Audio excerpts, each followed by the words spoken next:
Okay, let's first look at just the parts of the guitar. You need to know in general the parts of the guitar so you know what you're doing and when I call out certain strings or certain frets that you'll know what I mean. First of all, this is the body or the base of the guitar. This is where you see the cutout hole. This is what's called the neck of the guitar.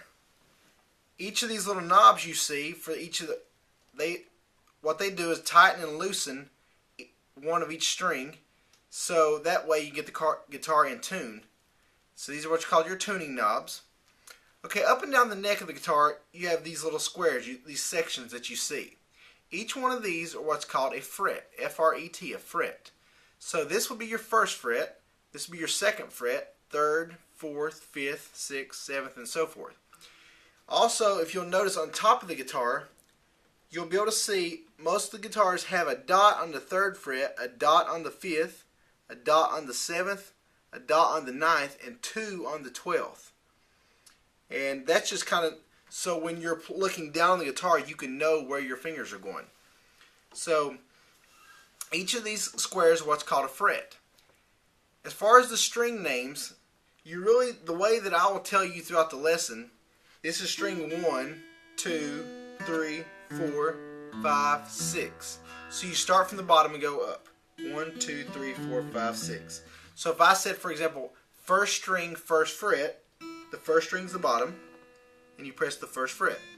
If I said the third string, you go 1, 2, third string, third fret, 1, 2, 3. So third string, third fret. If I said fifth string, second fret, 1, 2, 3, 4, fifth string, and you press the second fret.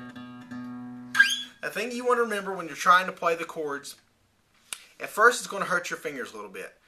After a few days of practice, your fingers will become calloused and hardened at the end, and it won't bother you as much anymore, but you can expect those first few days to have your fingers bother you.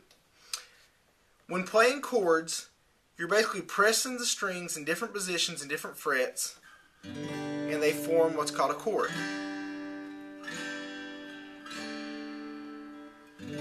One thing to remember is whenever you're pressing, when I tell you the different fingering positions for the chords, try to keep your fingers as close as you can to this bar in the fret. This is what's called a fret bar.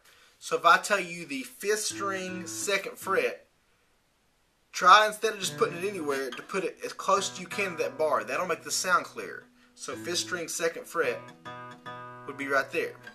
So again, this is all just basic knowledge of the guitar. So in the future, when I tell you different things, you'll be able to know what I'm talking about. If you need to know the string names for tuning reasons or in the future, E, A, D, G, B, E.